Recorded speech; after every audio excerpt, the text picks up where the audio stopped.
अस्सलामुअलैकुम नाज़रीन, आज सफ़र की 7 तारीख़ है और सरकार हज़रत मीरा सैयद हुसैन खिंग सवार रहमतुल्लाह अलैह मशहदी के दरबार का ये खूबसूरत मंज़र। तमाम आशिकीन सरकार की बारगाह में मौजूद हैं और ये सरकार की बारगाह में लंगर होता हुआ तमाम आशिकीन के लिए। सुभान अल्लाह, सुभान अल्लाह।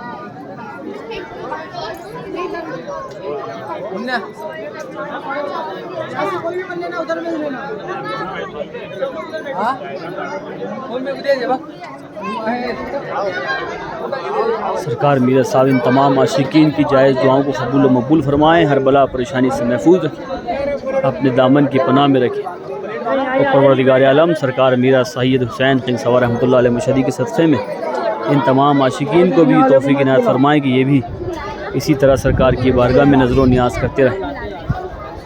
सुभान अल्लाह, सुभान अल्लाह।